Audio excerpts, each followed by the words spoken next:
నాగోల్లో జరిగిన దారుణంపై సుప్రజ డాక్టర్లు health bulletin విడుదల చేశారు. బాధితురాలు మహాలక్ష్మి గొంతుకు ఆపరేషన్ చేశామని, గొంతు సగభాగం వరకు కట్ అయిందన్నారు. పదునైన ఆయుధం కావడంతో కొంచెం డెప్త్గా గాయం జరిగిందన్నారు. మహాలక్ష్మి పరిస్థితి 24 గంటలు గడిస్తే కానీ ఏమి చెప్పలేమన్నారు. గొంతు పక్కన ఉన్న థైరాయిడ్ గ్రంథి కూడా కట్ అయిందని ఆమె తెలిపారు. వాళ్ళు ఫోన్ చేశారండి, మా అమ్మాయి హాస్పిటల్లో ఉందని. నేను కుకట్పల్లిలో ఉంటాను, నాకు వచ్చేసరికి 2 hours పట్టింది. ఈ లోపు పక్కింటి వాళ్ళు ఎవరో అడ్మిట్ చేశారు. హాస్పిటల్లో నేను రాకుండానే ట్రీట్మెంట్ అంతా బాగానే జరిగింది. వేణుగోపాల్ అని మా అమ్మాయి వాళ్ళ హస్బెండ్. మా అమ్మాయి పేరు మహాలక్ష్మి, 19 years. మా ఇంట్లో సిచ్యువేషన్ బాగాలేక నాకు 3 పిల్లలు. సో పెద్ద అమ్మాయికి కొంచెం ఎర్లీగా మ్యారేజ్ చేసాము. వాడు చదివించుకుంటానన్నాడు, డిగ్రీ చేస్తా అన్నాడు. అసలు నేను సంబంధాలు చూడడం స్టార్ట్ చేశాను, డిగ్రీ అయిపోయే వరకు సంబంధాలు వస్తాయి కదా అనుకున్నాను. ఈ లోపు వీడు తగులుకున్నాడు. ఫస్ట్ సంబంధమే వచ్చింది, లేదు నేను చూసుకుంటా అక్క, అది ఇది నన్ను అక్క అక్క అని చెప్పి బాగా నమ్మించేశాడు. మా అమ్మాయికి ఫోన్ నెంబర్ తీసుకున్నాడు పెళ్లి చూపులు అయిన తర్వాత. మాకు కట్నం దగ్గర నచ్చలేదు, మేము డ్రాప్ అవుట్ అయ్యాము. వాడు కానీ మా అమ్మాయిని ట్రాప్ చేశాడు. పెళ్లి చేసుకుంటాను మమ్మీ అనేలాగా చేశాడు. 10 లక్షలు కట్నం, 15 తులాలు బంగారం ఇచ్చాము. మొత్తం వేణుగోపాల్ నాన్న చేతిలో పెట్టాము, డౌరీ మొత్తం. పెళ్ళైన 2 రోజులకి ఇంట్లో నుంచి బయటకు గంటేశాడు వాడు. మా కూతుర్ని, అల్లుడిని, కొడుకు. మళ్ళీ 1 లక్ష రూపాయలు అప్పు చేసి వాళ్ళకి ఇల్లు రెంట్కి తీసి సామాన్ కొనిచ్చి మళ్ళీ అంతా సెట్ చేయించాను.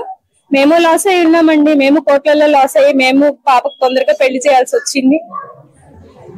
ఇది జరుగుతూనే ఉన్నాయి 1 year నుంచి. మా అమ్మాయిని రమ్మని అంటూనే ఉన్నాను నేను. వచ్చేయమ్మా, వద్దు, వాడు కరెక్ట్ కాదు, వాడు డ్రగ్ తీసుకుంటున్నట్టున్నాడు, ఒక మనిషికి తాగుబోతుకి మించి ప్రవర్తిస్తున్నాడు. వాడు స్మెల్ వచ్చేది కాదండి, వాడి దగ్గర స్మెల్ వచ్చేది కాదు, బట్ బాడీ యాక్షన్ మటుకు డ్రింకర్ లాగే ఉండేది.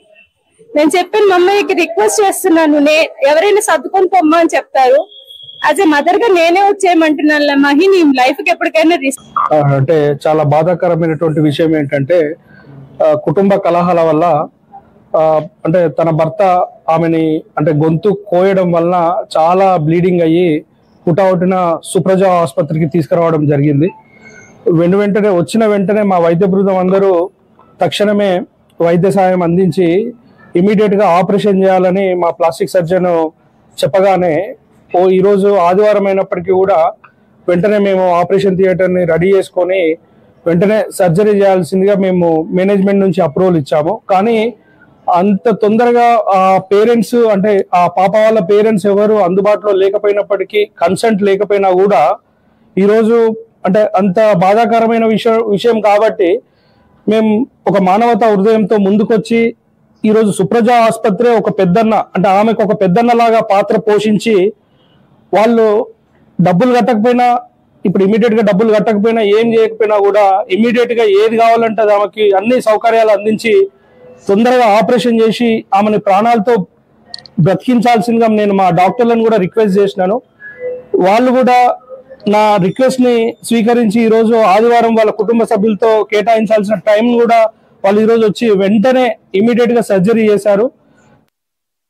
మహబూబాబాద్ జిల్లా గూడూరు